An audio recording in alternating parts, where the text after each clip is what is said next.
नमस्ते बच्चों। आज आपको पाठ 5 भिखारिन का लघु उत्तरी प्रश्न और दीर्घ उत्तरी प्रश्न मैं भेज रही हूँ। प्रश्न क है अंधी।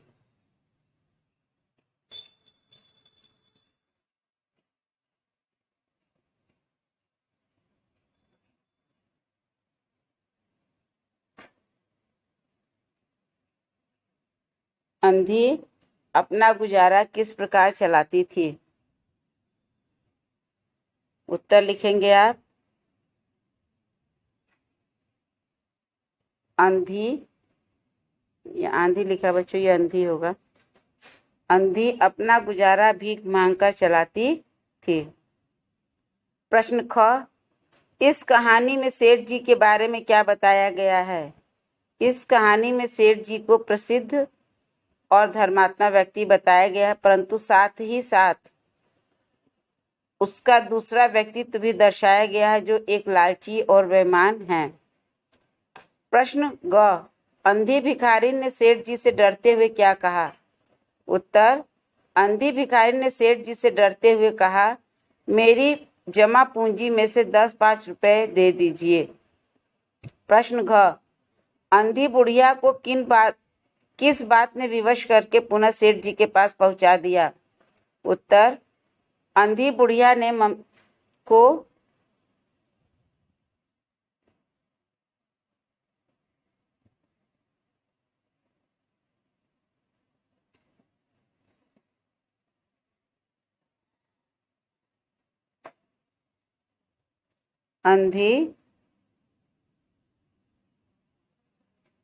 अंधी बुढ़िया को किस बात ने विवश करके पुनः सेठ जी के पास पहुंचा दिया? तो आप लिखेंगे अंधी बुढ़िया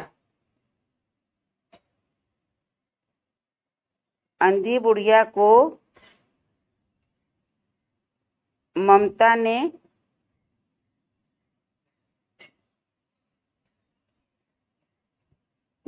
ने विवश करके पुनः सेठ जी के पास पहुंचा दिया। प्रश्न है दीर्घ उत्तरीय प्रश्न। प्रश्न क, घटना के बाद सेठ जी के व्यवहार में क्या परिवर्तन आया होगा, अनुमान के आधार पर लिखिए। उत्तर, घटना के बाद सेठ जी के व्यवहार में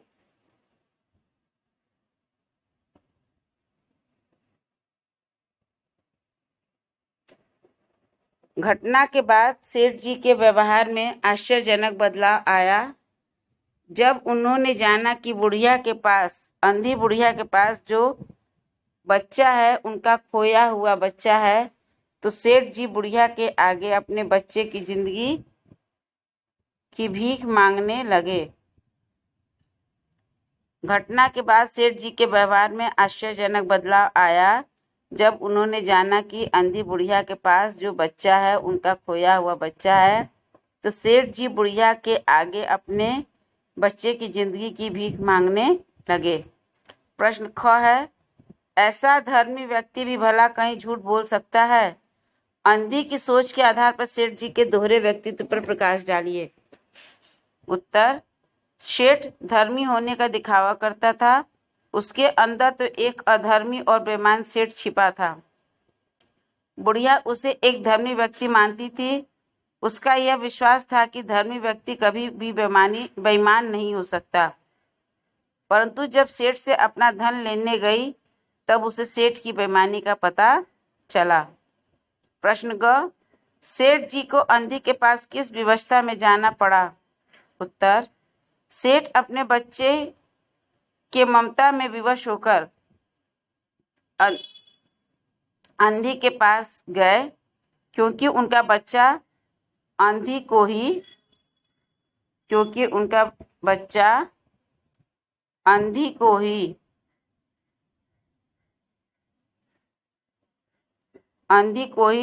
मां मानता था।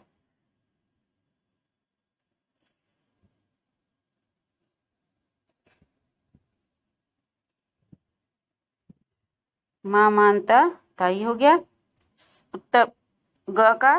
प्रश्न घ देखिए, अंधी भिखारिन होते हुए भी सेठ जी से महान कैसे थे? उत्तर लिखेंगे। अंधी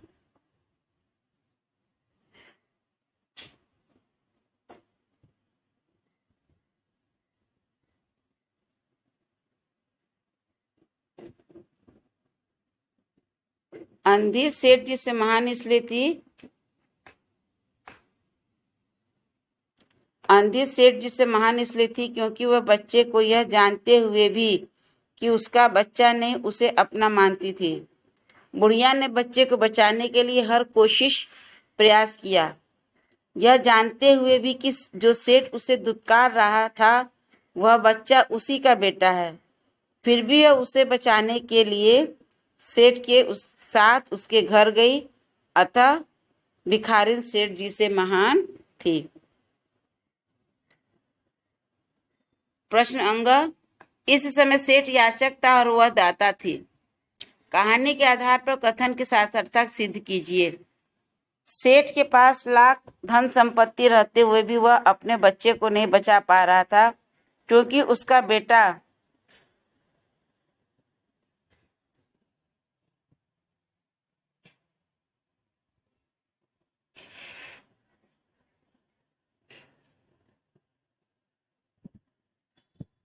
बुढ़िया को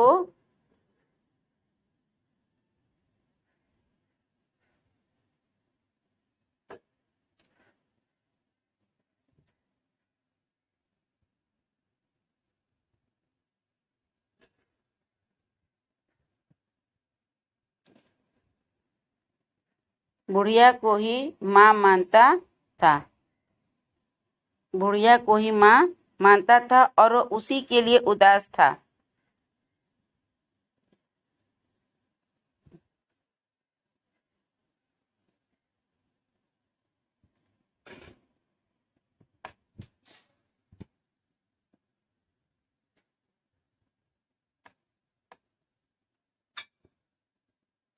बुढ़िया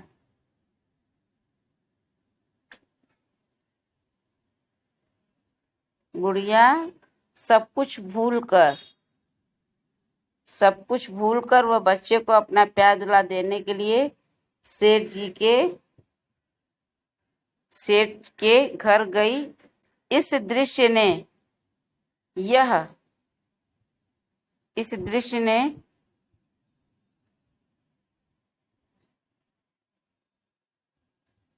यह सिद्ध कर दिया कि सेठ याचक था और वह दाता थी। बच्चों, इसे मैं धीरे धीरे आपको कर दे रही हूँ, आप इसे साफ और सुंदर राइटिंग में अपनी कॉपी पर लिख लेंगे। इसका स्क्रीनशॉट लेकर के आप लोगों को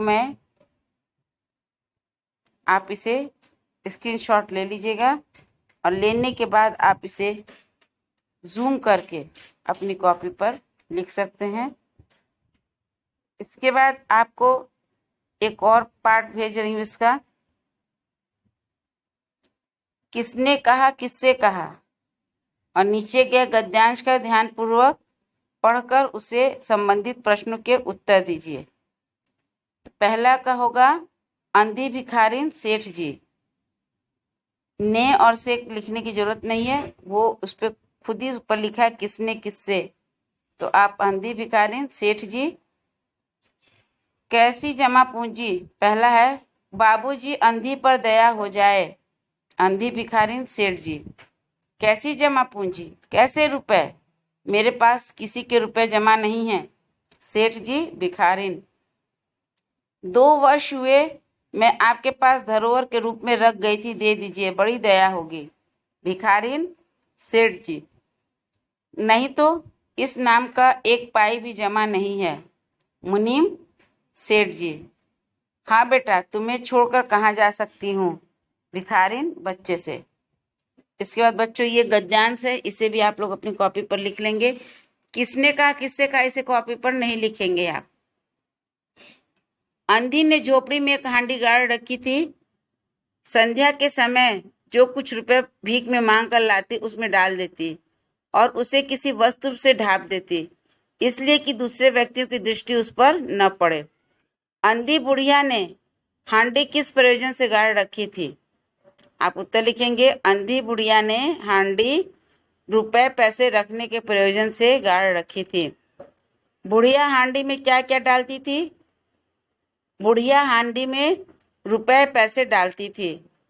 बुढ़िया हांडी को ढाँप कर क्यों रखती थी? तो आप लिखेंगे, बुढ़िया हांडी को ढाँप कर इसलिए रखती थी कि दूसरे व्यक्तियों की दृष्टि उस पर न पड़े। दृष्टि शब्द में प्रयुक्त द में कौन से स्वर की मात्रा है? री स्वर की।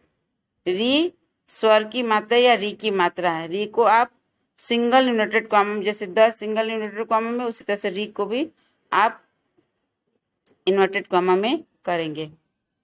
ये बच्चों, इसका भी आप स्क्रीनशॉट लेकर के कर सकते हैं और आप इसे भी स्क्रीनशॉट लेकर के आप कर सकते हैं। आपको लघु, दीर्घ और गद्यांश संबंधित इसे लिखना है। धन्यवाद।